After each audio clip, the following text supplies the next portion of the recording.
പകൽക്കാലം വീണ്ടും ദൈവസന്നിധിയിൽ വചനത്തിന് മുമ്പാകെ ആയിരിക്കാൻ കർത്താവ് ഇടയാക്കിയതേക്കായിട്ട് നന്ദിയോടുകൂടെ സ്തോത്രം ചെയ്യുന്നു. കഴിഞ്ഞ ദിവസം തന്നെ നമ്മൾ ഈ റോമാലേഖനം 7-ാം അധ്യായവും 8-ാം അധ്യായത്തിൻ്റെ തുടക്ക ഭാഗങ്ങളും അല്പമായിട്ട് ചിന്തിക്കാനായിട്ട് കർത്താവ് നമുക്ക് സഹായിച്ചു.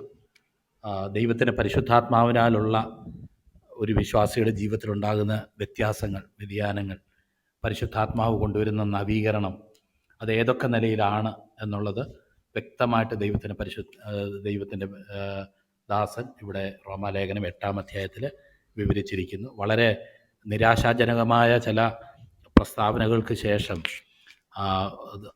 ആ അവസ്ഥയിൽ നിന്ന് വിടുവിച്ച ദൈവത്തിന് സ്തോത്രം ചെയ്യുന്ന ഒരനുഭവമാണ് നമുക്ക് ഈ 8-ാം അധ്യായത്തിൽ നമുക്ക് കാണാൻ കഴിയുന്നത്. നമ്മൾ നേരത്തെ ചിന്തിച്ചു, എൻ്റെ അവയവങ്ങളിൽ ഞാൻ മനസ്സിൽ വിചാരിക്കുന്ന ആ നന്മയ്ക്ക് വിഘാതമായിട്ട് നിൽക്കുന്ന വേറൊരു പ്രമാണം ഞാൻ എൻ്റെ അവയവങ്ങളിൽ കാണുന്നു. അത് പലപ്പോഴും പ്രവർത്തിക്കേണ്ട സമയം വരുമ്പോൾ എൻ്റെ അവയവങ്ങളിലുള്ള പാപപ്രമാണത്തിന് എന്നെ ബദ്ധനാക്കി കളയുന്നു. അതുകൊണ്ട് ഞാൻ ബുദ്ധി കൊണ്ട് ദൈവത്തിൻ്റെ പ്രമാണത്തെയും ജഡം കൊണ്ട് പാപത്തിൻ്റെ പ്രമാണത്തെയും സേവിക്കുന്നു എന്ന് പറഞ്ഞതിന് ശേഷം തുടർന്ന് നമ്മൾ വായിക്കുന്ന ഭാഗങ്ങളാണ് നമ്മൾ ഈ 8-ാം അധ്യായത്തിൽ നമ്മൾ കാണുന്നത്.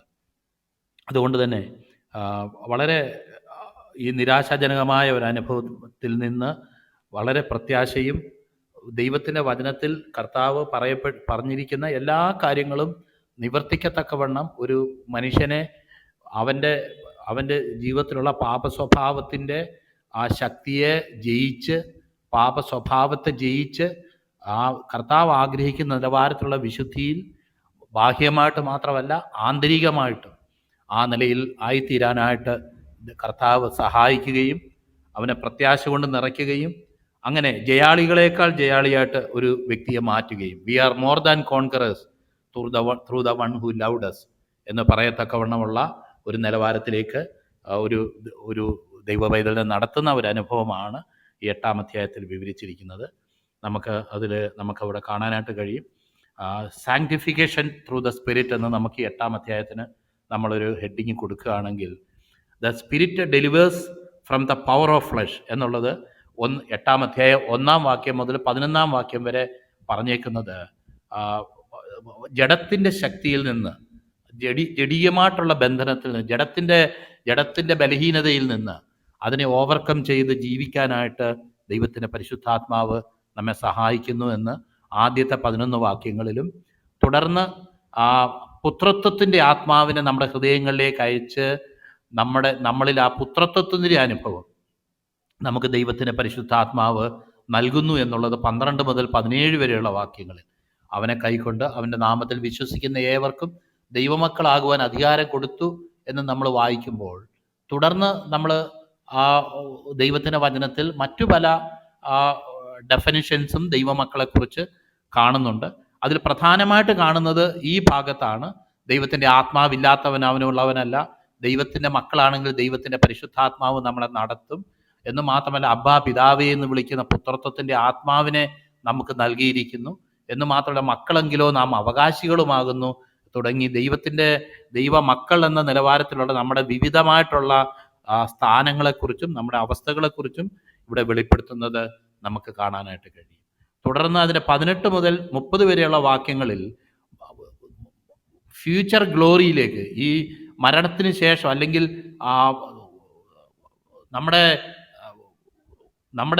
നമുക്ക് വേണ്ടി കാത്തിരിക്കുന്ന ദൈവം നമുക്ക് ഒരുക്കിയിരിക്കുന്ന പ്രത്യാശയിലേക്ക് നമ്മളെ ഒരുക്കുന്ന ദൈവത്തിൻ്റെ പരിശുദ്ധാത്മാവിൻ്റെ പ്രവർത്തനമാണ് 18-ാം വാക്യം മുതൽ. നമ്മിൽ വെളിപ്പെടുവാനുള്ള തേജസ് വിചാരിച്ചാൽ ഈ ലോകത്തിലെ കഷ്ടങ്ങൾ സാരമില്ല എന്ന് തുടങ്ങി, സൃഷ്ടി ദ്രവത്വത്തിൻ്റെ ദാസ്യത്തിന് വിടുതലും സൃഷ്ടി ദൈവപുത്രന്മാരുടെ വെളിപ്പാടിനെ ആകാംക്ഷയോടെ കാത്തിരിക്കുന്നു എന്ന് തുടങ്ങി, നമ്മളെയൊക്കെ ഫ്യൂച്ചറിൽ നമുക്ക് മരണശേഷം നമുക്കുണ്ടാകുന്ന ആ ചില നിത്യതയിലുള്ള ചില അനുഭവങ്ങൾക്ക് വേണ്ടി ദൈവത്തിൻ്റെ പരിശുദ്ധാത്മാവ് നമ്മളെ ഒരുക്കുകയും പ്രാർത്ഥനയിൽ നമുക്ക് തുണ നിന്ന് ക്രിസ്തു എന്ന സ്വരൂപത്തോട് അനുരൂപരായി തീരാൻ തക്കവണ്ണവും സകലവും നന്മയ്ക്കായി കൂടി വ്യാപരിപ്പിക്കുന്ന ഒരനുഭവത്തിലും പരിശുദ്ധാത്മാവ് നമ്മളെ കൊണ്ട് എത്തിക്കുന്ന കാര്യമാണ് 18 മുതൽ 30 വരെയുള്ള വാക്യങ്ങളിൽ നമുക്ക് കാണാനായിട്ട് കഴിയുന്നത്.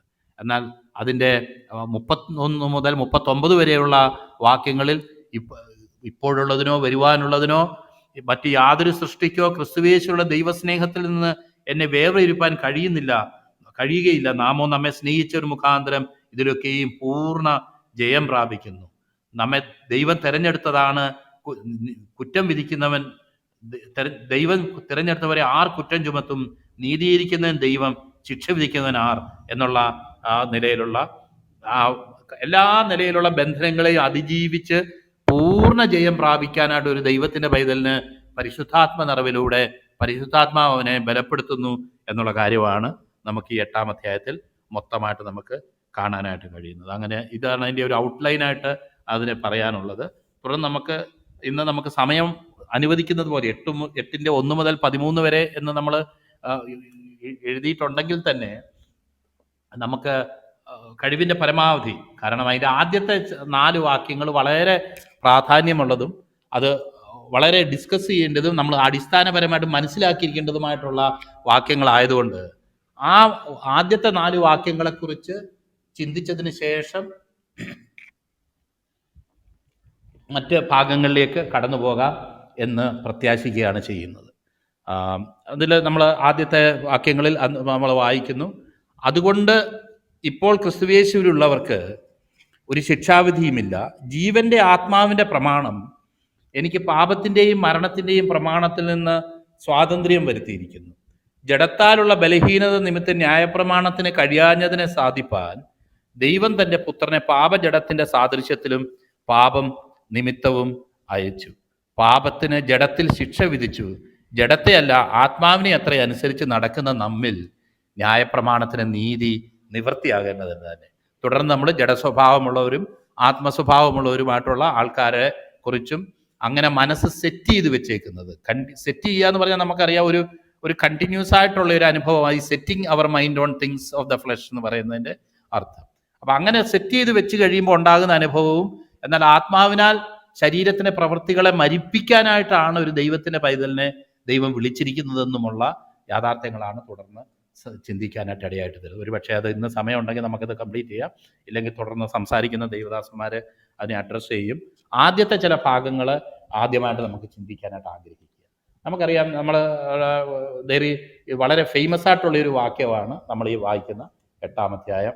അതുകൊണ്ട് ഇപ്പോൾ ക്രിസ്തുയേശുവിലുള്ളവർക്ക് ഒരു ശിക്ഷാവിധിയുമില്ല. നമ്മൾ ഈ 8-ാം അധ്യായം വരെ പറഞ്ഞു വന്ന ഈ ആത്മീയ കാര്യങ്ങളുടെ ഒരു സംക്ഷിപ്ത രൂപം എന്നുള്ള നിലയ്ക്കാണ് നമുക്ക് ഈ 8-ാം അധ്യായത്തിലെ 1-ാം വാക്യം നമുക്ക് കാണാനായിട്ട് കഴിയുന്നത്.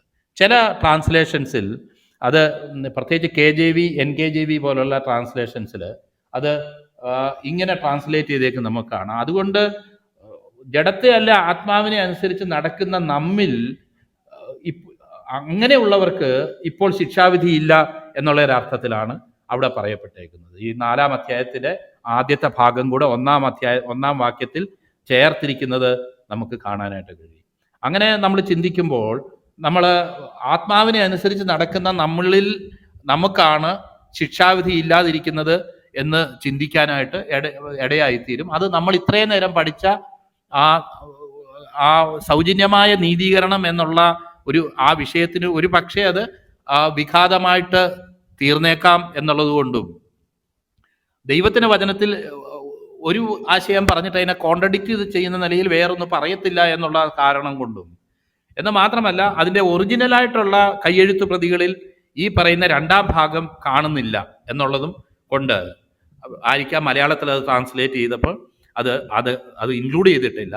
അവിടെ പറയുന്ന അതുകൊണ്ട് ഇപ്പോൾ ക്രിസ്തുയേശുവിലുള്ളവർക്ക് ഒരു ശിക്ഷാവിധിയുമില്ല എന്ന് വളരെ അൺകണ്ടീഷണലായിട്ട് അത് പറഞ്ഞേക്കുന്നത്. എന്തെങ്കിലും നിങ്ങൾ ചെയ്തു കഴിഞ്ഞാൽ, നിങ്ങളുടെ ഭാഗത്തു നിന്നെങ്കിലും നിങ്ങൾ ചെയ്തു കഴിഞ്ഞാൽ അത് നിങ്ങൾക്ക് ശിക്ഷാവിധി ഇല്ല എന്നല്ല പറഞ്ഞിരിക്കുന്നത്.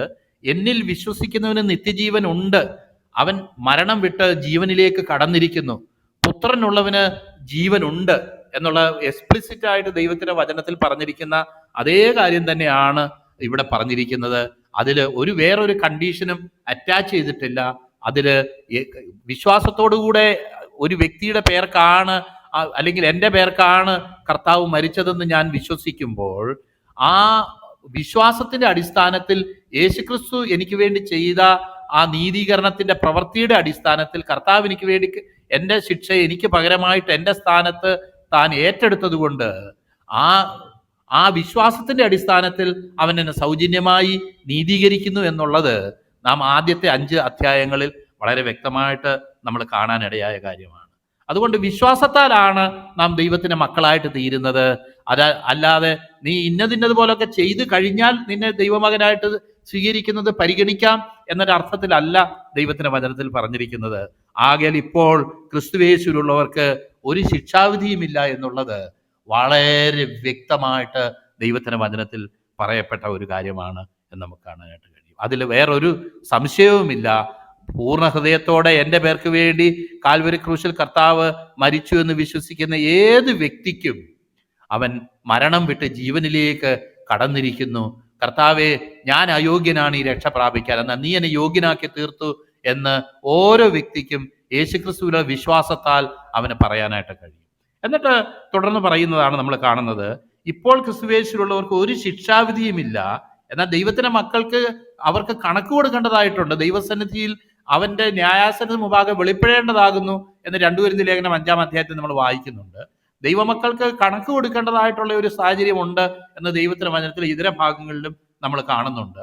എന്നാൽ അവർക്ക് condemnation, there is no condemnation for those who are in Christ Jesus. കാരണം ആ കണ്ടംനേഷൻ, ഞാൻ അനുഭവിക്കേണ്ട ആ കണ്ടംനേഷൻ, ശിക്ഷാവിധി എനിക്ക് പകരമായിട്ട് എൻ്റെ കർത്താവ് അനുഭവിച്ചത് കൊണ്ട് എനിക്കിപ്പോൾ സൗജന്യമായിട്ട് എത്ര വലിയ ഘോരഭാവിയാണെങ്കിലും അവന്റെ സന്നിധിയിലേക്ക് ഒരു മനസാക്ഷി കുത്തില്ലാതെ കർത്താവ് എനിക്ക് പകരമായിട്ട് എൻ്റെ കർത്താവ് കാൽവരിയിൽ മരിച്ചു. അതുകൊണ്ട് ഒരു ശിക്ഷാവിധി ഈ കുറിച്ച് ഭയക്കാതെ കർത്താവ് നിന്റെ സന്നിധിയിൽ നീതീകരിക്കപ്പെട്ടവനായിട്ട് ഞാൻ കടന്നു വരുന്നു എന്ന് പറയാനാണ്. എനിക്ക് പ്രായശ്ചിത്തമായിട്ട്, എനിക്ക് പകരമായിട്ട് കർത്താവ് തീർന്നത് കൊണ്ട് ഞാൻ നിന്റെ സന്നിധിയിലേക്ക് കടന്നു വരുന്നു എന്ന് ഓരോ വ്യക്തിക്കും പറയാനായിട്ട് സാധിക്കും. എന്നിട്ട് അടുത്ത വാക്യമാണ് പറയുന്നത്. കഴിഞ്ഞ ദിവസം അത് വ്യാഖ്യാനിച്ചപ്പോൾ ഒരു ചെറിയ ഡീവിയേഷൻ ഉണ്ടായോ എന്നെനിക്ക് ഞാൻ പറഞ്ഞ കാര്യത്തിനെ കുറിച്ചാണ് പറയുന്നത്. പെട്ടെന്ന് എനിക്ക് തോന്നി, ജീവന്റെ ആത്മാവിന്റെ പ്രമാണം എനിക്ക് പാപത്തിന്റെയും മരണത്തിന്റെയും പ്രമാണത്തിൽ നിന്ന് ക്രിസ്തുയേശുവിൽ സ്വാതന്ത്ര്യം വരുത്തിയിരിക്കുന്നു. ഒരു മിനിറ്റ്.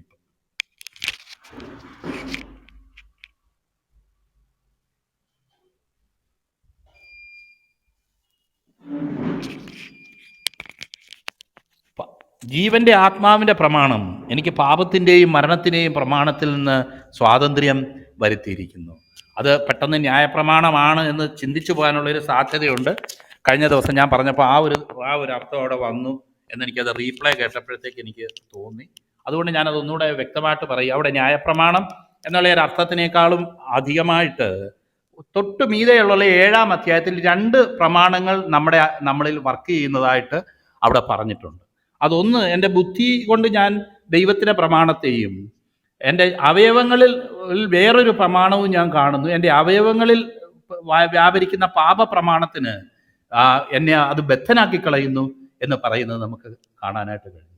അങ്ങനെ ഈ ഒരു നിലയിലുള്ള ഒരു കാര്യത്തെക്കുറിച്ചാണ് പറയുന്നത്.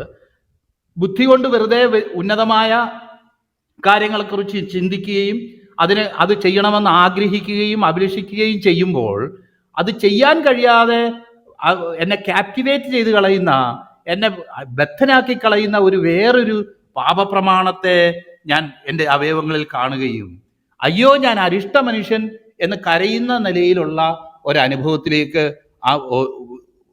പൗലോസ് ആ ഭാഗത്ത് പറയുകയും ഓരോ മനുഷ്യൻ്റെ അനുഭവമാണ് അത് എന്ന് നമുക്ക് കാണാനായിട്ട്. എന്നാൽ ഇവിടെയാണ് ഈ 2-ാം വാക്യത്തിലാണ് ഇതിൻ്റെയൊക്കെ ആ അന്തസത്ത കിടക്കുന്നത്. അതിൻ്റെ പ്രധാനപ്പെട്ട ഒരു ആശയം കിടക്കുന്നത്, അത് ജീവന്റെ ആത്മാവിൻ്റെ പ്രമാണം എനിക്ക് പാപത്തിൻ്റെയും മരണത്തിൻ്റെയും പ്രമാണത്തിൽ നിന്ന് സ്വാതന്ത്ര്യം വരുത്തിയിരിക്കുന്നു. അതുകൊണ്ട് അവിടെ നിന്ന് ഒരു കാര്യം ഞാൻ പറയാൻ ആഗ്രഹിക്കുകയാണ്, വളരെ ബോൾഡായിട്ട് പറയാൻ ആഗ്രഹിക്കുകയാണ്. എൻ്റെ ഇരട്ടത്താപ്പ് ജീവിതത്തിൽ നിന്ന് ബുദ്ധി കൊണ്ട് ദൈവത്തിൻ്റെ പ്രമാണത്തെയും എൻ്റെ അവയവങ്ങളിൽ കൂടെ പാപത്തിൻ്റെ പ്രമാണത്തെയും സേവിക്കുന്ന എൻ്റെ ഈ ഇരട്ടത്താപ്പ് ജീവിതത്തിന് ദൈവത്തിൻ്റെ പരിശുദ്ധാത്മാവ് എന്നിലേക്ക് കടന്നു വന്നപ്പോൾ ജീവന്റെ ആത്മാവിൻ്റെ പ്രമാണം എനിക്ക് അതിൽ നിന്ന് സ്വാതന്ത്ര്യം വരുത്തിയിരിക്കുന്നു. 1-ാമത്തെ വാക്യത്തിൽ വായിച്ചത്, എനിക്ക് ശിക്ഷാവിധിയില്ല, സൗജന്യമായി ദൈവസന്നിധിയിൽ ഞാൻ നീതീകരിക്കപ്പെട്ടിരിക്കുന്നു എന്ന് പറയുന്ന വ്യക്തിക്ക് രണ്ടാമത് അവനുണ്ടാകുന്ന അനുഭവമാണ് ഈ ഇരട്ടത്താപ്പ് ജീവിതത്തിൽ ജീവിച്ചുകൊണ്ടിരുന്ന എനിക്ക് എൻ്റെ ഇരട്ടത്താപ്പ് ജീവിതത്തിൽ നിന്ന് കർത്താവ് വിടുതൽ നൽകിയിരിക്കുന്നു. ഇനിയും ചില കാര്യങ്ങളെക്കുറിച്ച് പറഞ്ഞുകൊണ്ട് നടക്കുന്ന ഒരു അനുഭവമല്ല, മറിച്ച് ആ ഒരു ഒരു പാരതന്ത്ര്യത്തിൽ നിന്ന്, ആ ഒരു ഒരു ഒരു ഒരു ബന്ധനത്തിൽ നിന്ന് എന്നെ കർത്താവ് വിടുവിച്ചിരിക്കും. ജീവന്റെ ആത്മാവിന്റെ പ്രമാണം എനിക്ക് പാപത്തിൻ്റെയും മരണത്തിൻ്റെയും പ്രമാണത്തിൽ നിന്ന്, എൻ്റെ അവയവങ്ങളിൽ വ്യാപരിച്ചു കൊണ്ടുവരുന്ന പാപപ്രമാണത്തിൽ നിന്ന് എന്നെ മോചിപ്പിച്ചിരിക്കുന്നു. ഒരു ദൈവത്തെ, കർത്താവിനെ രക്ഷിതാവും കർത്താവുമായി സ്വീകരിച്ച് ദൈവത്തിന് പരിശുദ്ധാത്മാനാൽ നിറഞ്ഞ ഒരു ദൈവത്തിന്റെ പൈതല് റോമാലേഖനം 7-ാം അധ്യായത്തിൽ നമ്മൾ വായിച്ചതുപോലെയുള്ള ഒരു അനുഭവത്തിൽ തുടർന്ന് ജീവിക്കേണ്ടതില്ല. കാരണം ദൈവത്തിന്റെ സന്നിധിയിൽ അവന് ആ പാപത്തെ അല്ലെങ്കിൽ ദൈവത്തിന്റെ സന്നിധിയിൽ പാപത്തെ ജയിച്ച് നീതിക്ക് വേണ്ടി ജീവിക്കാനുള്ള ദൈവത്തിന്റെ കൃപ കൊണ്ട്, ദൈവത്തിന്റെ പരിശുദ്ധാത്മാവിന്റെ നിറവ് കൊണ്ട് കർത്താവ് അവനെ നിറച്ചിരിക്കുന്നു.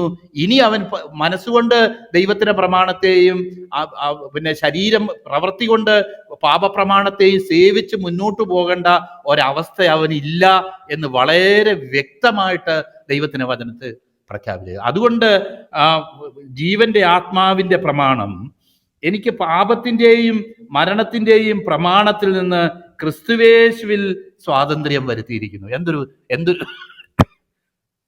എന്തൊരു അനുഗ്രഹിക്കപ്പെട്ട ഒരു പ്രസ്താവനയാണ്. അപ്പോൾ ഒരു ക്രിസ്ത്യാനിക്ക് പ്രായോഗികമായി ജയജീവിതം ജീവിക്കാൻ തക്കവണ്ണം ദൈവത്തിന്റെ വചനത്തിൽ പറയപ്പെട്ട കാര്യങ്ങൾ അവന്റെ ജീവിതത്തിൽ അനുവർത്തിക്കത്തക്കവണ്ണമുള്ള ഒരു ഫ്രീഡത്തിലേക്ക് കർത്താവ് അവനെ കൊണ്ടുവന്നിരിക്കുന്നു എന്ന് വ്യക്തമായിട്ട് ദൈവത്തിന്റെ വചനം നമ്മളോട് പ്രഖ്യാപിക്കും. ഇത് തന്നെ കൺഫേം ചെയ്യുന്ന, തുടർന്ന് നമ്മൾ ചിന്തിക്കുമ്പോഴും അതിനെ കൺഫേം ചെയ്യുന്നതായിട്ടുള്ള കാര്യങ്ങൾ, അതിനെ ഉറപ്പിക്കുന്നതായിട്ടുള്ള സ്റ്റേറ്റ്മെന്റ്സ് നമുക്ക് തുടർന്നും നമുക്ക് വായിക്കാനായിട്ട് കഴിയും. ജീവന്റെ ആത്മാവിന്റെ പ്രമാണം എനിക്ക് പാപത്തിനെയും മരണത്തിനെയും പ്രമാണത്തിൽ നിന്ന് ക്രിസ്തുയേശുവിൽ സ്വാതന്ത്ര്യം വരുത്തിയിരിക്കുന്നു. ജഡത്താലുള്ള ബലഹീനത നിമിത്തം ന്യായപ്രമാണത്തിന് ചെയ്യാൻ കഴിയാഞ്ഞതിനെ സാധിപ്പാൻ, ജഡത്താലുള്ള ബലഹീനത നിമിത്തം ന്യായപ്രമാണത്തിന് ചെയ്യാൻ കഴിയാഞ്ഞതിനെ സാധിപ്പാൻ ദൈവം തൻ്റെ പുത്രനെ പാപജഡത്തിന്റെ സാദൃശ്യത്തിലും പാപം നിമിത്തവും അയച്ചു. നമുക്കറിയാം എന്താണ് കാൽവരി ക്രൂശിൽ സംഭവിച്ചത്, അല്ലെ കർത്താവിൻ്റെ ജീവിതത്തിൽ കർത്താവ് എന്താണ് നമുക്ക് വേണ്ടി ചെയ്തത് എന്ന് വ്യക്തമായിട്ട് ഇവിടെ എഴുതിയിട്ടുണ്ട്. എന്താണ് ജഡത്താലുള്ള ബലഹീനത എന്നുള്ളതും 7-ാം അധ്യായത്തിൽ നമ്മൾ കാണാനിടയായി തീർന്നു. അവിടെ പൗലോസ് പറയുന്നത്, ന്യായപ്രമാണം ആത്മീയമെന്ന് ഞാൻ അറിയുന്നു, എന്നാൽ ഞാനോ ജഡമയൻ, പാപത്തിന് ദാസനായി വിൽക്കപ്പെട്ടവൻ തന്നെ. ഞാൻ പ്രവർത്തിക്കുന്നത് ഞാൻ അറിയുന്നില്ല, ഞാൻ ഇച്ഛിക്കുന്നതിനെ അല്ല പകയ്ക്കുന്നതിനത്രേ ചെയ്യുന്നത്. അപ്പം പ്രശ്നം ന്യായപ്രമാണത്തിൻ്റെ അല്ല, ന്യായപ്രമാണം ആത്മീയമെന്ന് ഞാൻ അറിയുന്നു, ഞാനോ ജഡമയൻ, പാപത്തിന് ദാസനായി വിൽക്കപ്പെട്ടവൻ തന്നെ. പ്രശ്നം എന്നിലാ കിടക്കുന്നേ. എൻ്റെ ഉള്ളിൽ ഈ പാപ സ്വഭാവം ഇരിക്കുന്നത് കൊണ്ട് ഈ പാപ സ്വഭാവത്തിന് കൂടെ നീക്കം വരാതെ ഞാൻ പാപം പ്രവർത്തിക്കുന്ന ഒരു അനുഭവത്തിന് നീക്കം വരത്തില്ല. അല്ലെങ്കിൽ നമ്മൾ കൊണ്ട് കതിരെ കൊണ്ട് വളം വെക്കുന്നെന്ന് പറഞ്ഞതുപോലെ എല്ലാം മനസ്സുകൊണ്ട് പല തിന്മകളും ചിന്തിച്ചിട്ട് പ്രവർത്തി തലത്തിൽ അത് വരുന്നില്ല എന്നുള്ളത് കൊണ്ട് മാത്രം ഒരു ക്രിസ്ത്യാനിക്ക് അഭിമാനിക്കാനായിട്ട് ഒന്നുമില്ല. കാരണം നമ്മളെ കുറിച്ച് കർത്താവ് ആഗ്രഹിക്കുന്നത് കേവലം പ്രവർത്തി തലത്തിൽ ചില പറയപ്പെട്ട പാപങ്ങൾ ചെയ്യുന്നില്ല എന്നുള്ള ഒരു വിശുദ്ധിയല്ല, അതിനേക്കാൾ ഉപരി ചിന്താമണ്ഡലത്തിൽ തന്നെ ഈ വിശുദ്ധീകരണത്തിന്റെ അനുഭവം നമ്മളിൽ ഉണ്ടാകാനാണ് കർത്താവ് ആഗ്രഹിക്കുന്നത്. അതുകൊണ്ട് നമ്മുടെ ഉള്ളിലുള്ള ഈ പാപ സ്വഭാവം മാറാതെ ഒരിക്കലും പാപം പ്രവർത്തിക്കുന്നതിൽ നിന്ന് നമുക്കൊരു വിടുതലുണ്ടാകും. ഈ പാപ സ്വഭാവത്തിന് നീക്കം വരുന്ന നിലയിൽ ചില വിടുതലുകൾ നമ്മുടെ ഉള്ളിൽ നടക്കാതെ നമുക്കൊരിക്കലും പാപം പ്രവർത്തിക്കാതിരിക്കാനായിട്ട് നമുക്ക് സാധിക്കത്തില്ല. അപ്പോൾ ഇവിടെ കാണുന്നത് ജഡത്താലുള്ള ബലഹീനത, ഇങ്ങനെ പാപ സ്വഭാവത്തിന് നീക്കം വരാതെ പാപം ചെയ്യരുത് എന്ന് പറയുന്ന ഒരു അനുഭവത്തിലായിരുന്നു ഞാൻ നേരത്തെ ഉണ്ടായിരുന്നത്. എന്നാൽ ഈ പാപ സ്വഭാവത്തിന് എന്നെ ബദ്ധനാക്കി കളയുന്ന ഈ പാപ സ്വഭാവത്തിന് അതേ കാര്യം തന്നെ 7-ാം അധ്യായം താഴെയും നമ്മൾ വായിക്കുന്നുണ്ട്. അതിൻ്റെ ആകയാൽ അത് പ്രവർത്തിക്കുന്നത് ഞാനല്ല, അതിൻ്റെ 20-ാം വാക്യം, ആകയാൽ ഞാൻ ഇച്ഛിക്കാത്തതിനെ ചെയ്യുന്നു എങ്കിലോ അതിനെ പ്രവർത്തിക്കുന്നത് ഞാനല്ല, എന്നിൽ വസിക്കുന്ന പാപമത്രേ. അപ്പോൾ അവിടെയാണ് നമുക്ക് പാപത്തെക്കുറിച്ചൊരു ഡെഫിനിഷൻ നമുക്ക് കാണാൻ കഴിയുന്നത്. കാരണം ഞാൻ ആഗ്രഹിക്കാത്ത തിന്മ എന്നെക്കൊണ്ട് പ്രവർത്തിപ്പിക്കുന്ന ഒരു ശക്തി, ഒരു പ്രമാണം എന്നിൽ വസിക്കുന്നു. അതിനെയാണ് ദൈവത്തിൻ്റെ വചനം പാപം എന്ന് ഉദ്ദേശിക്കുന്നത്. അപ്പോൾ ഈ ഒരു അനുഭവത്തിൽ നിന്ന് ജഡത്താലുള്ള ബലഹീനത എന്താണെന്ന് പറയാൻ വേണ്ടിയിട്ടാണ് ഈ ഭാഗങ്ങൾ പറഞ്ഞത്. ജഡത്താലുള്ള ബലഹീനത നിമിത്തം ന്യായപ്രമാണത്തിന് കഴിയാഞ്ഞതിനെ സാധിപ്പാൻ എന്നുള്ളത് ബ്രാക്കറ്റിലാണ് കൊടുത്തേക്കുന്നത്. ദൈവം തൻ്റെ പുത്രനെ പാപജഡത്തിൻ്റെ സാദൃശ്യത്തിലും പാപം നിമിത്തവും അയച്ചു. അപ്പൊ കർത്താവ് മനുഷ്യനായി തീർന്നതിൻ്റെ ഒരു രഹസ്യം അവിടെ പറയുകയാണ്. ഈ പാപ സ്വഭാവത്തെ ചുമന്നൊഴിക്കാനായിട്ട്, ഈ പാപ സ്വഭാവത്തിന് നീക്കം വരേണ്ടതിന്, ഈ പാപ സ്വഭാവം എൻ്റെ ജീവിതത്തിൽ നിന്ന് അപ്രൂട്ട് ചെയ്യേണ്ടതിന്, അതിനെ പിഴുതെടുക്കേണ്ടതിന്, അതിനെ മുളയിലെ നുള്ളാനായിട്ട് കർത്താവ് ഒരു കാര്യം ചെയ്തു. അവൻ ഈ പാപജഡത്തിന്റെ സാദൃശ്യത്തിൽ, പാപജഡത്തിൽ വന്നെന്ന് അല്ല പറഞ്ഞേക്കുന്നത്, പ്രത്യേകം ശ്രദ്ധിക്കണം. ഈ പാപജഡത്തിന്റെ സാദൃശ്യത്തിൽ എബ്രായർക്ക് എഴുതുന്ന ലേഖനം 4:16 വായിക്കുന്നത് പോലെ പാപമൊഴികെ സർവത്തിലും നമുക്ക് തുല്യമായി പരീക്ഷിക്കപ്പെട്ട മഹാപുരോഹിതനത്രേ നമുക്കുള്ളത് എന്ന് നമ്മൾ അവിടെ വായിക്കുക. അപ്പൊ ഇവിടെ നമ്മൾ പാപജഡത്തിന്റെ സാദൃശ്യത്തിലും പാപം നിമിത്തവും അയച്ചു. അത് ഒന്ന് ഇംഗ്ലീഷിൽ വായിക്കുന്നത്, അതിൻ്റെ 8-ാം അധ്യായം 3-ാം വാക്യം വായിക്കുന്നത് ഇങ്ങനെയാണ്: For what the law was powerless to do in that it was weakened by the sinful nature, God did by sending his own Son in the likeness of a sinful man to be a sin offering, and so he condemned sin in sinful man in order that the righteous requirements of the law might be fully met in us, who do not live according to the sinful nature but according to the Spirit. അപ്പോൾ വളരെ ഞാൻ നേരത്തെ പറഞ്ഞു, പാപം എന്ന് ഉദ്ദേശിക്കുമ്പോൾ 2 നിലയിലുള്ള അനുഭവം. പാപപ്രവൃത്തി എന്നുള്ളത് ആരെന്ന് നമ്മൾ നേരത്തെയൊക്കെ 3-ാം അധ്യായമൊക്കെ വരുമ്പോൾ ചിന്തിച്ചുകൊണ്ടിരുന്നതെങ്കിൽ 5-ാം അധ്യായത്തിൻ്റെ അവിടെ മുതൽ പാപ സ്വഭാവത്തെയാണ് പ്രധാനമായിട്ട് ഉദ്ദേശിക്കുന്നത് എന്ന് നമുക്ക് ചിന്തിക്കാനായിട്ട് കഴിയും. അപ്പം ഇവിടെ പല സ്ഥലങ്ങളിലും ഈ പാപ സ്വഭാവത്തെയാണ് ഉദ്ദേശിക്കുന്നത്. ജഡത്താലുള്ള ബലഹീനത നിമിത്തം എന്ന് പറയുമ്പോഴും അത് പാപ സ്വഭാവത്തെ ഉദ്ദേശിച്ചാണ് പറയുന്നത് എന്ന് ഞാനിപ്പോൾ പറയാനിടയായത്. ജഡത്താലുള്ള ബലഹീനത ന്യായപ്രമാണത്തിന് കഴിയാഞ്ഞതിനെ സാധിപ്പാൻ ദൈവം തൻ്റെ പുത്രനെ പാപജഡത്തിന്റെ സാദൃശ്യത്തിലും പാപം നിമിത്തവും അയച്ചു. പാപത്തിന് ജഡത്തിൽ ശിക്ഷ വിധിച്ചു. അപ്പോൾ നമുക്കറിയാം, ഈ പാപത്തിന് ജഡത്തിൽ ശിക്ഷ വിധിച്ചു എന്ന് പറയുന്നത് ആരുടെ ജഡത്തെക്കുറിച്ചാണെന്നുള്ളത് നമുക്ക് വളരെ വ്യക്തമായിട്ട് നമുക്ക് മനസ്സിലായി. കാരണം നേരത്തെ തന്നെ തൊട്ടു മുന്നിൽ അത് പറഞ്ഞിട്ടുണ്ട്. കർത്താവ് പാപജഡത്തിന്റെ സാദൃശ്യത്തിൽ കടന്നു വന്നിട്ട് ആ കർത്താവിൻ്റെ ജഡത്തിൽ കർത്താവിൻ്റെ ശരീരത്തിൽ താൻ ഈ പാപങ്ങളെ വഹിച്ചു എന്നുള്ളത് ദൈവത്തിൻ്റെ വചനം ഉച്ചൈസ്തരം ഘോഷിക്കുന്ന ഒരു ആത്മീയ സത്യം. ഇവിടെ മാത്രമല്ല, എബ്രായർക്ക് എന്ന ലേഖനത്തിൽ കഴിഞ്ഞ ദിവസം ഞാൻ കോട്ട് ചെയ്തു, തൻ്റെ ദേഹമെന്ന തിരശ്ശീലയിലൂടെ താൻ പ്രതിഷ്ഠിച്ച ജീവനുള്ള പുതുവഴി, ക്രിസ്തുവിൻ്റെ ശരീരമാണ് നമുക്ക് വേണ്ടി യാഗമായിട്ട് തീർന്നത്. അപ്പോൾ തൻ്റെ ദേഹമെന്ന തിരശ്ശീലയിലൂടെ താൻ പ്രതിഷ്ഠിച്ച പുതുവഴി എന്ന് ചിന്തിക്കാൻ മാത്രമല്ല, ദൈവവചനത്തിന് ഇതര ഭാഗങ്ങളിലും നമ്മൾ കാണുന്നു. ഓൾറെഡി നമ്മൾ ചിന്തിക്കുകയും കഴിഞ്ഞ ദിവസങ്ങളിൽ ചെയ്തു. കാരണം ക്രിസ്തുവിന്റെ ശരീരത്തിൽ അവൻ പാപത്തിന്റെ ശിക്ഷയും തൻ്റെ ശരീരത്തിൽ അവൻ ഈ പാപ സ്വഭാവത്തെയും ചുമന്ന് പാപത്തിന്റെ ശിക്ഷയ്ക്കും പാപത്തിന്റെ ശക്തിക്കും കാൽവരി ക്രൂശിൽ അവൻ നീക്കം വരുത്തി, അതിന് പരിഹാരം ഉണ്ടാക്കി എന്ന് നമ്മൾ ചിന്തിക്കാനിടയായി തീർന്നു. അതേ അർത്ഥം തന്നെയാണ് ഇവിടെയും ദൈവത്തിന്റെ വചനത്തിൽ ഉൾക്കൊള്ളിച്ചേക്കുന്നത്. ന്യായപ്രമാണത്തിന് ചെയ്യാൻ കഴിയാഞ്ഞതിന് സാധിപ്പാൻ പുത്രനെ പാപജഡത്തിന്റെ സാദൃശ്യത്തിലും പാപനിമിത്തവും അയച്ചു, പാപത്തിന് ജഡത്തിൽ ശിക്ഷ വിധിച്ചു. തുടർന്ന് പറയുകയാണ്, അതാണ് അതിൻ്റെ ഒരു തെളിവെന്ന് പറയുന്നത്, ജഡത്തെ അല്ല ആത്മാവിനെ അത്രയും അനുസരിച്ച് നടക്കുന്ന നമ്മിൽ ന്യായപ്രമാണത്തിന്റെ നീതി നിവർത്തിക്കേണ്ടതിന് തന്നെ. അപ്പോൾ നമ്മൾ 6-ാം അധ്യായത്തിൽ യജമാനത്വത്തെക്കുറിച്ചൊക്കെ പരിശോധന കണ്ടു. പാപത്തിന്റെ യജമാനായിരുന്നുകൊണ്ട് ദൈവത്തെ സേവിക്കാൻ കഴിയത്തില്ല. ഇന്ന് ക്രിസ്തു നമ്മുടെ യജമാനായിരിക്കുന്നത് കൊണ്ട് നമുക്ക് നീതിയുടെ ആയുധങ്ങളായി നമ്മുടെ അവയവങ്ങളെ സമർപ്പിക്കാനായിട്ട് സാധിക്കും. അതിൽ ദൈവത്തിന്റെ ശക്തി വ്യാപരിക്കുകയും നമ്മളെ വിടുവിക്കുകയും ചെയ്യും എന്ന് നമ്മൾ ചിന്തിക്കാനിടയായി തീർന്നു. എന്ന് പറയുന്നത് പോലെ തന്നെ ഇവിടെ ഞാനൊരു സ്റ്റേറ്റ്മെന്റ് ദൈവവചനത്തിന്റെ അടിസ്ഥാനത്തിൽ ഞാൻ നടത്താനായിട്ട് ആഗ്രഹിക്കുക. ജഡത്തെ അല്ല ആത്മാവിനെ അത്ര അനുസരിച്ച് നടക്കുന്ന നമ്മിൽ ന്യായപ്രമാണത്തിന്റെ നീതി നിവർത്തിയാകേണ്ടതിന് തന്നെ. അപ്പൊ ഈ രണ്ടാം വാക്യത്തിൽ പറഞ്ഞതുപോലെ നമുക്ക് ഇരട്ടത്താപ്പ് ജീവിതത്തിൽ ഇനി ജീവിക്കേണ്ട ആവശ്യമില്ല, അതിൽ നിന്ന് കർത്താവ് വിടുവിച്ചു എന്ന് പറഞ്ഞതിന് സമാനമായിട്ട് ഈ ഭാഗത്തുനിന്ന് ഒരു കാര്യം പറയാൻ ആഗ്രഹിക്കുകയാണ്. ജഡത്തെ അല്ല ആത്മാവിനെ അത്ര അനുസരിച്ച് നടക്കാൻ തക്കവണ്ണം ദൈവം ഒരു പുതിയ വഴി നമുക്ക് വേണ്ടി തുറന്നിരിക്കുന്നു. ക്രിസ്തുവിലുള്ളവർക്ക് ഇനി ജഡത്തെ അനുസരിച്ച് ജഡത്തിന് കീഴടങ്ങി ജീവിക്കേണ്ട ആവശ്യമില്ല, മറിച്ച് ക്രിസ്തുവിലുള്ളവർക്ക് അവർക്ക് ആത്മാവിനെ അനുസരിച്ച് നടക്കാൻ തക്കവണ്ണം ദൈവം ഒരു വഴി തുറന്നിരിക്കുന്നു. അത് പാപജഡത്തിന്റെ സാദൃശ്യത്തിൽ കർത്താവ് വന്നിട്ട് ആ പാപജഡത്തിൽ ആ പാപത്തെ വഹിച്ചത് കൊണ്ടാണ് ഈ വഴി നമുക്ക് തുറന്നിരിക്കുന്നത്. മൂന്നാം വാക്യ അവസാനം പാപജഡത്തിന്റെ സാദൃശ്യത്തിലും പാപം നിമിത്തവും അയച്ചു, പാപത്തിന് ജഡത്തിൽ ശിക്ഷ വിധിച്ചു എന്ന് പറഞ്ഞിട്ടാ പറയുന്നത്.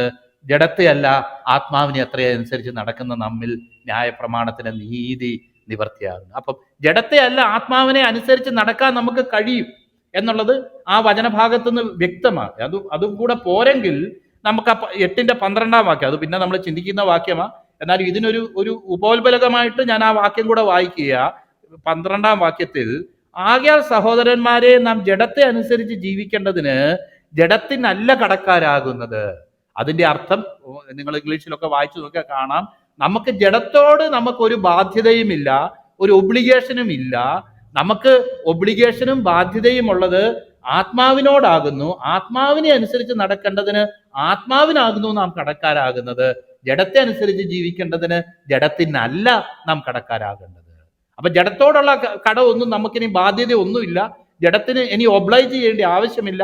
ജഡത്തിന്റെ ഡിമാൻഡുകൾക്ക് നമ്മൾ മുട്ടുമടക്കേണ്ട ആവശ്യമില്ല.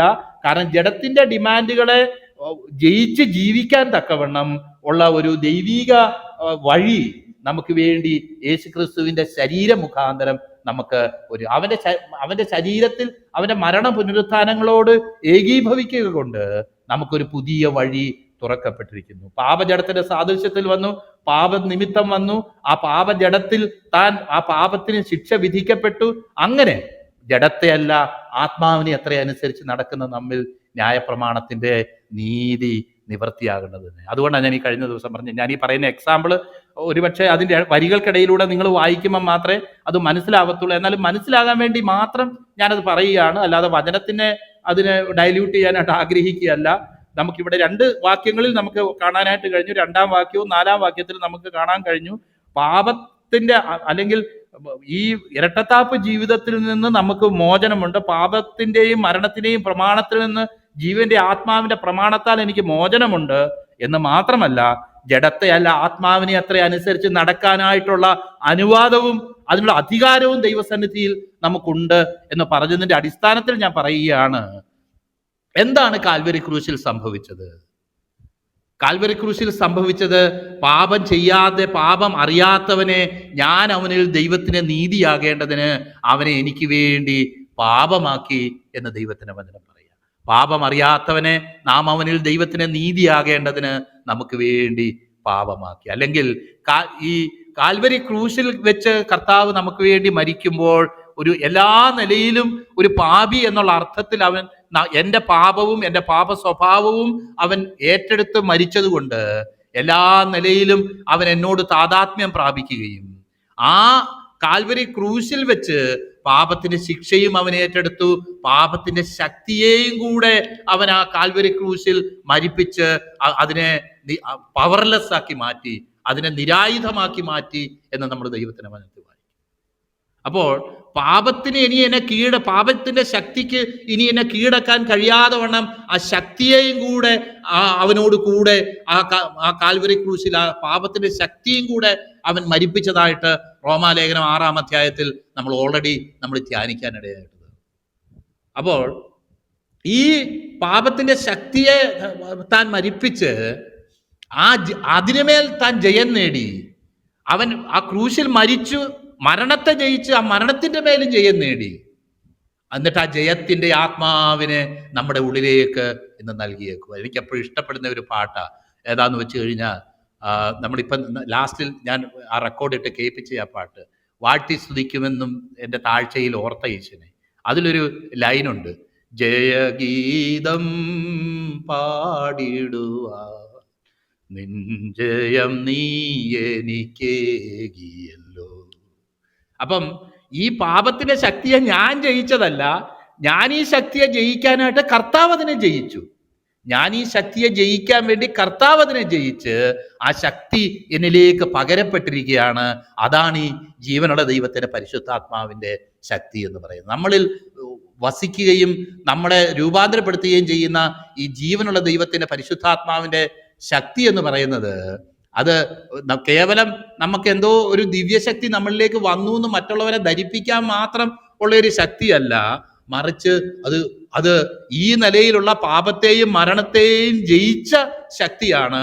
ഞാനും ഈ പാപത്തെയും മരണത്തെയും ജയിക്കത്തക്കവണ്ണം എന്നിലേക്ക് പകരപ്പെട്ടിരിക്കുന്ന ശക്തിയാണ് എന്നുള്ളത് നമുക്ക് തുടർന്ന് നമുക്ക് വായിക്കുമ്പം നമുക്ക് മനസ്സിലാക്കാനായിട്ട് കഴിയും. ഇതാണ് എനിക്ക് കഴിഞ്ഞ സമയങ്ങളിൽ എനിക്ക് കഴിഞ്ഞ ചില വർഷങ്ങളായിട്ട് എൻ്റെ ഹൃദയത്തെ ത്രസിപ്പിക്കുന്നതായിട്ടുള്ള ഒരു ദൈവവചന ഭാഗം. ഞാൻ അപ്പോൾ ഒത്തിരി സ്ഥലങ്ങളിൽ ഇത് പ്രസംഗിച്ചിട്ടുണ്ട്. കാരണം നമ്മളിൽ വസിക്കുന്ന പരിശുദ്ധാത്മാവിന്റെ ശക്തി അത് കുറച്ച് ശബ്ദ കോലാഹലങ്ങൾ ഉണ്ടാക്കാൻ മാത്രം ഉള്ള ഒരു ശക്തിയല്ല, മറിച്ച് പാപത്തിന്റെ ശക്തിയെയും എന്റെ ക്രിസ്ത്യ ജീവിതത്തിലേക്ക് തടസ്സമായിട്ടിരിക്കുന്ന എല്ലാ നിലയിലുള്ള പാപത്തിന്റെ പ്രമാണങ്ങളെയും ജയിക്കത്തക്കവണ്ണമുള്ള ഒരു ശക്തിയാണ് എന്നിലേക്ക് പകരപ്പെട്ടിരിക്കുന്നത്. അത് ഒരു വിശ്വാസിക്ക് അവൻ എന്നെ സ്നേഹിച്ച ഒരു മുഖാന്തരം ഇതിലൊക്കെയും പൂർണ്ണ ജയം പ്രാപിക്കുന്നു എന്ന് പറയത്തക്കവണ്ണം ഒരു വിശ്വാസിയെ ശക്തനാക്കുന്ന ഒരു ശക്തിയാലാണ് ദൈവത്തിന്റെ ഒരു പൈതല് നിറയപ്പെട്ടിരിക്കുന്നത് എന്ന് നമുക്ക് ചിന്തിക്കാൻ കഴിയും. അത് ഉദാഹരണമായിട്ട് ഞാൻ ഇതിന് മുന്നേ ഒരു ഇത് പറഞ്ഞിട്ടുണ്ട്, ഒരിക്കൽ കൂടെ ഞാൻ പറയുക. ഈ വാക്സിനേഷൻ കണ്ടുപിടിച്ച ഈ എഡ്വേർഡ് ജെന്നറിനെ എനിക്ക് എപ്പോഴും ഓർമ്മ വരുന്നത്. കാരണം നമുക്കറിയാം, പണ്ട് വസൂരി ഇതൊക്കെ വന്ന് ഒത്തിരി പേര് മരിച്ചുകൊണ്ടിരിക്കുന്ന സമയത്താണ് നമുക്കറിയാം ഈ കോവിഡ് വന്നപ്പോൾ തന്നെ എത്ര പെട്ടെന്ന് വാക്സിനൊക്കെ ഉണ്ടാക്കി. അതിന് കാരണം അതിനൊരു പ്രിൻസിപ്പിൾ ഉണ്ട്. ആ പ്രിൻസിപ്പിൾ ഒരിക്കലും മനസ്സിലായി കഴിയുമ്പോഴത്തേക്ക് പിന്നെ അതിനു വേണ്ടി ഗവേഷണമല്ല, ആ രീതിയിലുള്ള ഒരു മെത്തഡോളജിയിൽ കൂടെ അത് ഡെവലപ്പ് ചെയ്യാനായിട്ട് കഴിയും. അതുകൊണ്ട് അവർക്കത് പെട്ടെന്ന് ഒരു പക്ഷേ ഡെവലപ്പ് ചെയ്തുകൊണ്ട് വരാൻ വന്നത്. ലൂയി പാസ്റ്ററും ഇത് തന്നെയാണ് ചെയ്തത് എന്നാണ് ഞാൻ കേട്ടിട്ടുള്ളത്. അപ്പോൾ അതെന്താന്ന് വെച്ച് കഴിഞ്ഞാൽ, ഈ ഏത് രോഗമാണോ നമ്മളെ കീഴടക്കിക്കൊണ്ടിരിക്കുന്നത്, അതിൻ്റെ ആ രോഗാണുവിനെ എടുത്ത് വേറൊരു മൃഗത്തിലേക്ക് അത് ഇഞ്ചക്ട് ചെയ്തിട്ട് ആ മൃഗത്തിന് ആ രോഗം വന്നിട്ട് ആ മൃഗത്തിന്റെ ശരീരത്തിൽ അതിനെ ജയിക്കുന്ന ഒരു ആന്റിബോഡി ഉണ്ടാകുമ്പോൾ ആ ആന്റിബോഡിയെ എടുത്തിട്ട് നമ്മുടെ ശരീരത്തിലേക്ക് അതിനെ ഇഞ്ചക്ട് ചെയ്യുന്നതാണ് ഈ പരിപാടി എന്നാണ് എൻ്റെ ഒരു ധാരണ. അങ്ങനെ ഇതിൽ വല്ല തെറ്റുണ്ടെങ്കിൽ എക്സാമ്പിളിനെ വലിയ പെർഫെക്റ്റ് ആക്കേണ്ട വിട്ടേര്, അതിനെപ്പറ്റി അതിൽ തർക്കമൊന്നുമില്ല. എന്നാൽ ഞാൻ പറയാൻ ആഗ്രഹിക്കുന്നത് ഇത് തന്നെയാണ് കാൽവരി ക്രൂശിൽ നമുക്ക് വേണ്ടി സംഭവിച്ചത്. തൻ്റെ പാപമില്ലാത്ത ശരീരത്തിൽ, പാപമില്ലാത്ത തൻ്റെ ജഡത്തിൽ കർത്താവ് നമ്മുടെ പാപങ്ങളെ ചുമന്നു. പാപ സ്വഭാവത്തെയും പാപ പ്രവൃത്തികളെയും താൻ ഏറ്റെടുത്ത് അതിനെ ആ ക്രൂശിൽ വെച്ച് അതിനെ ജയിച്ച്, ഹി മെയ്ഡ് ഇറ്റ് പവർലെസ്, അതിനെ ശക്തിയില്ലാത്തതാക്കി തീർത്തിട്ട് ആ ജയം, അങ്ങനെ ജയിച്ച ആ വിക്ടറി എന്നിലേക്ക് കർത്താവ് പകർന്നിരിക്കുക. അപ്പോൾ പല ആൾക്കാർ ചോദിക്കാറുണ്ട്, പറയാറുണ്ട് ഇങ്ങനെ. എനിക്കത് വളരെ രസകരമായിട്ടാണ് പലപ്പോഴും തോന്നിയിട്ടുള്ളത്. കർത്താവായ യേശു ക്രിസ്തു ഇങ്ങനെ ഉപവസിച്ച് പ്രാർത്ഥിച്ച് പാപത്തെ ജയിക്കുക ചെയ്തത്, അതുപോലെ നമ്മളും ഇങ്ങനെയൊക്കെ ചെയ്തുകൊണ്ടിരിക്കണം. ചെയ്ത് കഴിയുമ്പം നമ്മളും ഇത്ര പെർസെന്റ് വെച്ച് പാപത്തിൽ നിന്ന് ജയിക്കും എന്ന് പറയുന്ന രസകരമായിട്ടുള്ള ചില ഡോക്ടറുകൾ ഞാൻ കേൾക്കാനിടയായി തീർന്നിട്ടുണ്ട്. എന്നാൽ നമ്മൾ ഈ ഭാഗം വായിക്കുമ്പോൾ നമുക്ക് കാണാൻ കഴിയും, 4-ാം വാക്യം, ജഡത്തെ അല്ല ആത്മാവിനെ അത്ര അനുസരിച്ച് നടക്കുന്ന നമ്മിൽ ന്യായപ്രമാണത്തിന് നീതി നിവൃത്തിയാകേണ്ടതിന് തന്നെ എന്ന് പറയുമ്പോൾ, ഈ ന്യായപ്രമാണത്തിന് നീതി നിവൃത്തിയാകേണ്ടതിന് തന്നെ എന്ന് പറയുമ്പോൾ ഒരു പാസീവ് വോയിസിലാണ് അത് പറയുന്നത് എന്ന് നമുക്ക് മനസ്സിലാക്കാൻ കഴിയും. പാസീവ് വോയിസ് എന്ന് ഉദ്ദേശിക്കുമ്പം വേറൊരാൾ നമ്മളിൽ നിവർത്തിക്കുന്ന ഒരു വിഷയമായിട്ടാണ് അതവിടെ ഇരിക്കുന്നത്. നമ്മൾ തന്നെ ഇത് പോയി പരിശ്രമിച്ച് ജയിച്ച് എന്ന് വെച്ച് നമ്മുടെ വിൽ പവർ കൂടാതെ പാപത്തിന് മേൽ ജയം ഉണ്ടാകും എന്നൊരു അർത്ഥത്തിലല്ല ഞാൻ ഈ പറയുന്നത്. നമ്മുടെ ഇച്ഛാശക്തിയും കർത്താവ് നേടിയ ജയത്തോട് കൂടെ നമ്മുടെ ഇച്ഛാശക്തിയും നമ്മൾ വിശ്വസിച്ച് അത് ഏറ്റെടുക്കുമ്പോഴാണ് നമുക്ക് ജയം ലഭിക്കുന്നത്. എന്നാൽ വേറൊരു നിലയിൽ ചില പ്രവൃത്തി കൊണ്ടല്ല നമ്മൾ പാപത്തെ ജയിക്കുന്നത്. പാപത്തെ ജയിക്കുക എന്ന് പറയുന്നത് ദൈവത്തിന് പരിശുദ്ധാത്മാവ് നമ്മളിൽ ചെയ്യുന്ന ഒരു പ്രവൃത്തിയാണ്. അത് പറയാനായിട്ടാണ് ഞാൻ ആഗ്രഹിക്കുന്നത്. ഇന്ന് ഇംഗ്ലീഷ് വായിക്കുന്നത് the righteous requirements of the law might be fully met in us, by the Holy Spirit, by somebody other than we. നമ്മളല്ലാത്ത വേറൊരു വ്യക്തിയാൽ നമ്മളിൽ നിവർത്തിക്കപ്പെടുകയാണ് ചെയ്യുന്നത്. ഇവിടെ നമ്മൾ വായിക്കുന്നത് ആത്മാവിനെ, ജഡത്തെ അല്ല ആത്മാവിനെ അത്ര അനുസരിച്ച് നടക്കുന്ന നമ്മിൽ ന്യായപ്രമാണത്തിലെ നീതി നിവൃത്തിയാകേണ്ടതിന് തന്നെ എന്ന് പറയുമ്പോൾ നമ്മുടെ വില്ലിങ്നെസ്സോട് കൂടെ തന്നെ, എന്നാൽ നമ്മുടെ പരിശ്രമം കൂടാതെ നമ്മളിൽ കർത്താവ് നിവർത്തിക്കുന്ന ഒരു ജയകരമായ അനുഭവത്തെക്കുറിച്ചാണ് നമുക്കിത് കാണാൻ കഴിയുന്നത്.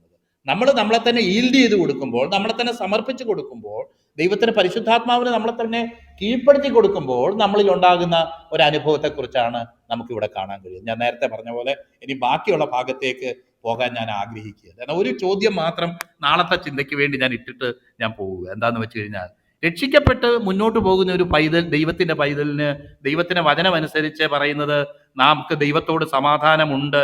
നമ്മൾ ഒരിക്കൽ ദൈവത്തോട് യുദ്ധം ചെയ്യുന്നവരായിരുന്നു, എന്നാൽ ഇപ്പോൾ നമുക്ക് ദൈവത്തോട് സമാധാനം ഉണ്ട് എന്നാണ് വായിക്കുന്നത്. എന്നാൽ അങ്ങനെ ദൈവത്തോടുള്ള സമാധാനത്തിൽ കടന്നു വന്ന ഒരു വ്യക്തിക്ക് പിന്നെയും ദൈവത്തോടുള്ള എനിമിറ്റിയിൽ, ദൈവത്തോടുള്ള ശത്രുത്വത്തിൽ ജീവിക്കാൻ കഴിയുമോ? തുടർന്നുള്ള വാക്യങ്ങൾ നമുക്ക് വായിക്കുമ്പം കാണാം, ഒരു പക്ഷേ അത് സാധിക്കും. കാരണം അങ്ങനെ വിടുവിക്കപ്പെട്ടിട്ടും ജഡമനസ്സിന് കീഴ്പ്പെട്ടാണ് നമ്മൾ ജീവിക്കുന്നതെങ്കിൽ, ജഡമനസ്സ് ദൈവത്തോട് ശത്രുത്വമാകുന്നു, അത് ദൈവത്തിന്റെ പ്രമാണങ്ങൾക്ക് കീഴ്പ്പെടുന്നില്ല, കീഴ്പ്പെടുവാൻ കഴിയുന്നതുമല്ല എന്ന് നമ്മൾ തുടർന്ന് വായിക്കുക. അപ്പം അങ്ങനെയുള്ള ഒരു ഹോസ്റ്റൈലായിട്ടുള്ള ഒരു ആത്മീയ ജീവിതം ജീവിക്കാൻ ഒരു പക്ഷേ നമുക്ക് ആത്മീയ ജീവിതം എന്ന് അതിനെ പറയാൻ കഴിയത്തില്ല, ഒരു പരാജയ ജീവിതം നമുക്ക് ജീവിക്കാനായിട്ട് കഴിയും. അതുപോലെ തന്നെയാണ് നമ്മൾ വായിക്കുന്നത്, ആത്മസ്വഭാവമുള്ളവർ ആത്മാവിനുള്ളതും ജഡസ്വഭാവമുള്ളവർ ജഡത്തിനുള്ളതും ചിന്തിക്കുന്നു എന്ന് പറയുമ്പോഴും അവിടെ ഇംഗ്ലീഷ് വായിക്കുന്ന they have their minds set on that. അതിലവർ ഉറപ്പിച്ചേക്കുക, അതിലവർ ഫിക്സ് ചെയ്തേക്കുക. അങ്ങനെ നമ്മൾ മുന്നോട്ട് പോകുമ്പം ആത്മാവിന്റെ ചിന്തയോ ജീവനും സമാധാനവും തന്നെ ജഡത്തിന്റെ ചിന്ത മരണം എന്ന് വളരെ വ്യക്തമായിട്ട് പറയുക. നമുക്ക് തുടർന്ന് നാളെ അതിനെക്കുറിച്ച് വിശദമായിട്ട് ചിന്തിക്കാം. അതിനായിട്ട് ദൈവത്തിന് പരിശുദ്ധാത്മാവ് നമ്മെ സഹായിക്കും.